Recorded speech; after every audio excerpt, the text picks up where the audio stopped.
Hello, and welcome to Super Manga Reviews. Hey, there's a title now, and also a proper microphone. I'm going to continue my look at the Naruto manga series, and this time we'll be taking a look at Volume 3. This volume gives us some tree climbing, childhood trauma, and the beginning of the first major battle.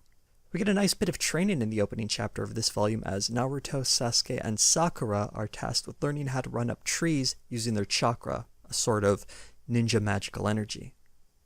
Much to everyone's surprise, Sakura gets a bit of shine in this chapter as she outperforms both of the boys. This, of course, is immediately undercut by Kakashi noting that Sakura is able to do this because she doesn't have nearly as much chakra as Naruto or Sasuke, and that he's much more interested in seeing how the boys develop as opposed to Sakura. This is another stunning blow by the patriarchy against an uppity young girl. Face it, Sakura, in this world, you just don't matter. At least not to Kishimoto. I touched on this in my first volume, but this seems like a good place to go into more detail. Kishimoto seems completely uninterested in his female characters. The few that exist are mostly like Sakura, there to move along the more important stories of the boys. In this arc we have a whopping 2 women, Sakura and the woefully named Tsunami. We're so drenched in masculinity here that when Naruto meets a young girl picking flowers in the woods, he learns that she's actually a he, specifically the masked foe Haku. Or at least, he'll learn that later on. Spoiler. Although we get a nasty result, I don't think this really comes from a nasty place. Kishimoto seems to genuinely have no idea what to do with his female characters, or at least with Sakura at this point. Aside from climbing the trees, all she really did this volume was kinda guard a guy and get her ass grabbed. Not exactly, major player material. It's not even that hard to come up with something compelling. For instance, why does Sakura want to become a ninja?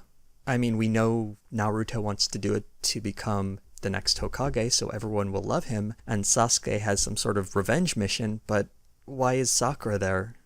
Did she just follow the crush she has on Sasuke?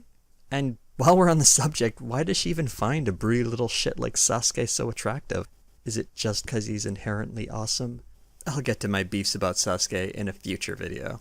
And while we're briefly on the subject of Sakura, what is up with this panel? Her inner thoughts are the same as what she's saying. What's the point of seeing both here? If her gimmick is wearing thin by volume 3, that's a pretty dire sign. And check out this panel.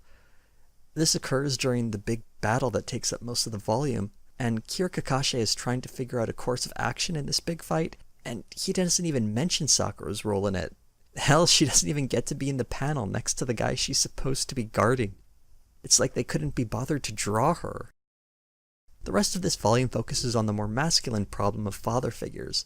I didn't mention him in the previous video, but this one focuses heavily on the bridge builder's grandson Inari, seen here crying, as he is in almost every panel he appears in. Seriously, he does this a lot.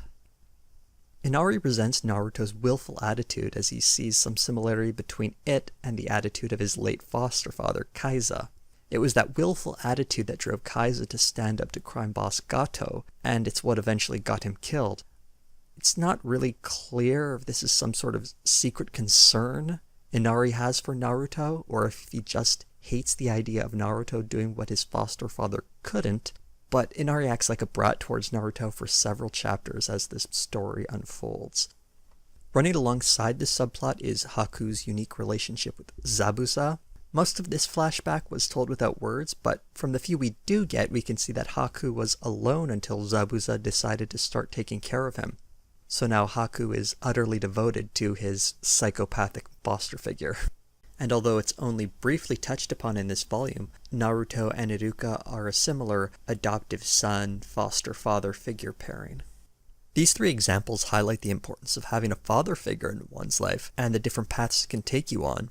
Now, fathers aren't presented as something inherently good, as Zabuza is a pretty shitty one of the 3 examples shown.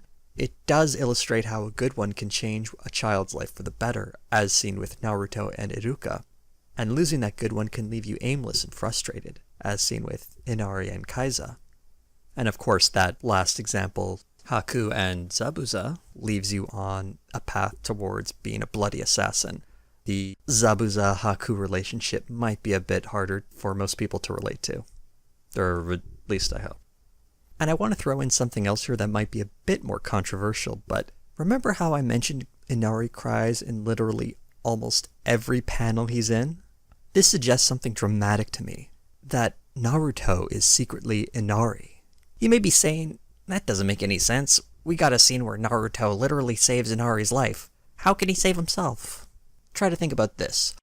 What 3 things do we absolutely know about Naruto? He can make clones of himself, he loves to cry, and he doesn't have a father. Coincidence? What about this line right here? Some skeptics might point to how Inari has a mother and grandfather, but how well do we really know these characters? We are introduced to them pretty quickly, and Tsunami? Is that really a person's name?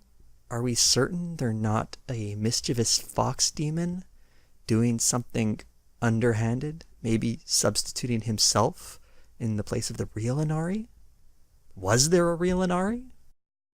The rest of this volume is made up of the big fight with Zabuza and Haku. We get a glimpse of the various ninja techniques, in particular Haku's ice prison jutsu. This one is especially important because it introduces us to the importance of techniques carried through family bloodlines. We see a second example when Sasuke's Sharingan awakens. And though it's a little different, we also see Naruto get in touch with his inner fox demon. This hits another reason why corpses are so damn important in this series. In the wrong hands, someone can use them to steal a Sharingan, an ice prison jutsu, or a fox demon. The real question is, who did Kakashi kill to get his Sharingan? And how soon until he kills Sasuke to get a second one? Samurai show up for the first time in the series, and they are balls. They look like punks, act like punks, and they go down like punks. In this world, samurai just kinda suck. And while you're reeling from that in-depth analysis, let's move on. In this volume's edition of Random Weird Cover, here's an interesting cover where Sasuke is hanging out with a snake. That's some simple foreshadowing for you. And in Love News, when Sasuke seemingly sacrifices his life for Naruto, we see a flashback of all the important moments he's shared with him. And you better believe the kiss is in there. It's love, guys. It's love. The volume ended in mid-fight, so I'm going to stop this video mid-wrap-up. Thanks for watching. See you in Volume 4.